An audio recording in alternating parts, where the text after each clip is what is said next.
Good day everyone. I'm a deck cadet here in the LNG career Al Sakama, and today we're going to discuss, tackle, and demonstrate about emergency communication.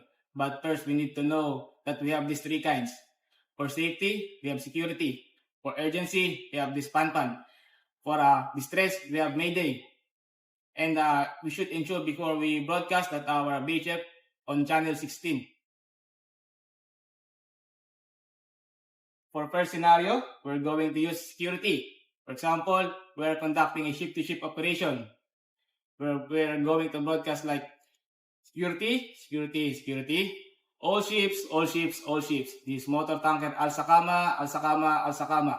Call sign 5 Vector Foxtrot 2, MSA number 6360-24977. In position, latitude 07 degrees 08 minutes south, longitude 023 degrees 33 minutes west. We are conducting ship-to-ship operations.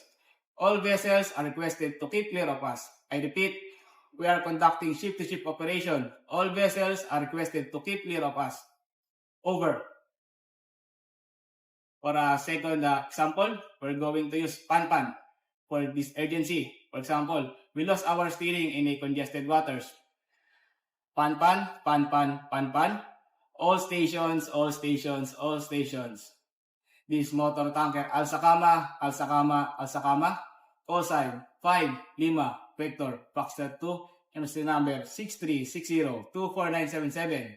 In position, latitude 07 degrees 08 minutes south, longitude 023 degrees 33 minutes west. We have lost our steering. We required a tug assistance. I repeat, we lost our steering. We required a tug assistance. Over. For our third and last scenario, we're going to use Mayday for distress. For example, we're going to abandon our ship. Mayday, Mayday, Mayday. This motor tanker Al Sakama, Al Sakama, Al Sakama. Call sign 5 Vector Foxtrot 2, MSI number 6360-24977. In position, latitude 07 degrees 08 minutes south, longitude 023 degrees 33 minutes west. We are abandoning the ship. We're requesting immediate assistance to all vessels in the vicinity. I repeat, we are abandoning the ship. We are requesting immediate assistance to all vessels in the vicinity. Over. And that's how you properly communicate using these three kinds.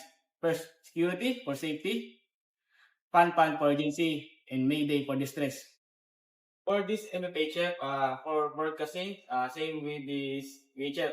But only difference is the channel for VHF, channel 16. But for this MFHF, frequencies.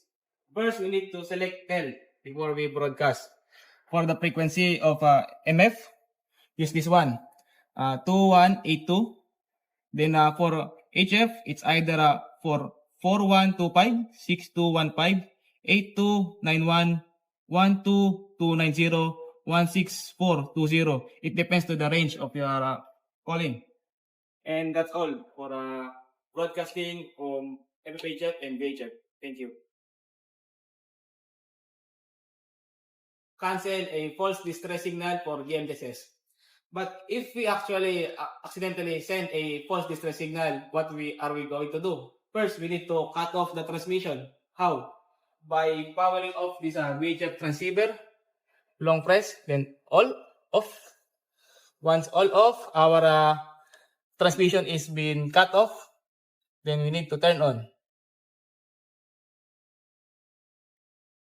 Once turned on, we need to put channel 16. Then make a broadcast. For example, all stations, all stations, all stations. This is motor tanker Al Sakama. Call sign 5 Vector Foxtrot 2.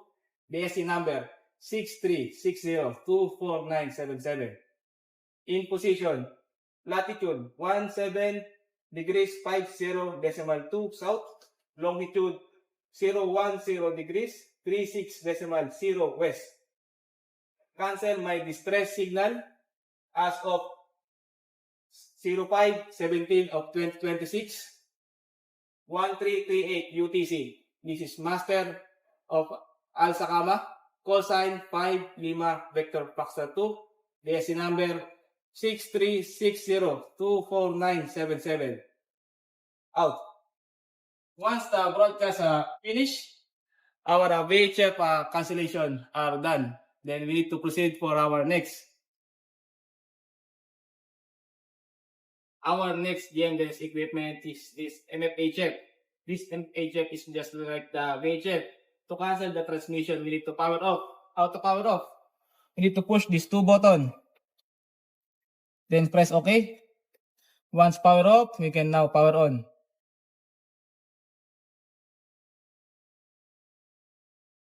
Once power on, we need to select tail because we are going to broadcast. Now in tail mode, for MF, we need to input this frequency 2182, and for HF, we need to input this frequency 4125, 6215, 8291, 12290, 16420. Once already inputted, we can now start broadcasting. All stations. This is motor tanker Al-Sakama, call sign 5 Lima Vector Foxtrot 2, DSC number 6360249777. Cancel my distress signal of 17 of May 2026, 1400 UTC. This is master of motor tanker Al-Sakama, call sign 5 Lima Vector Foxtrot 2, DSC number 6360249777. Over and out.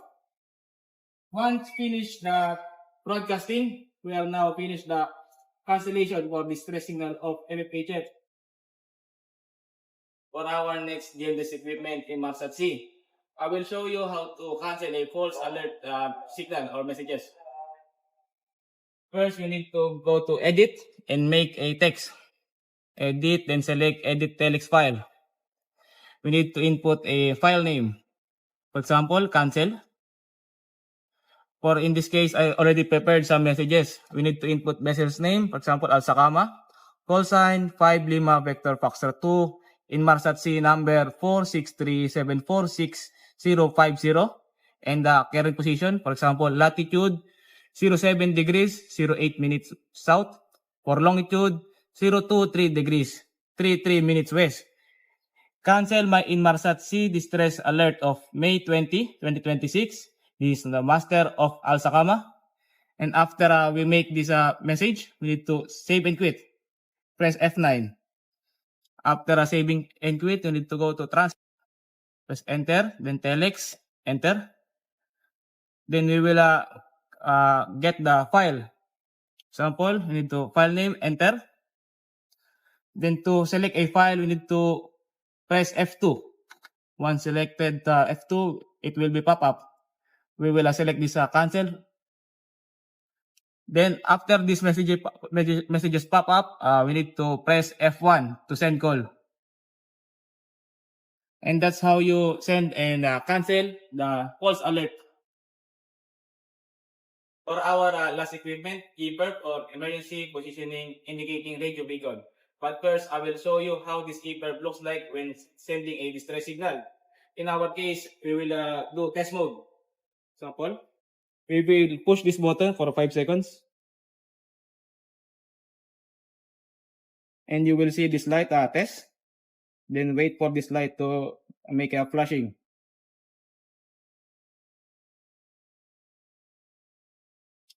Just like that.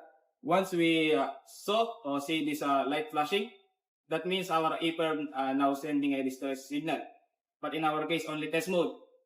Once we see this light flashing, we need to contact our nearest coast station and the appropriate CES or Coast Earth Station. Also the RCC or Rescue Coordination Center. That's all. Thank you.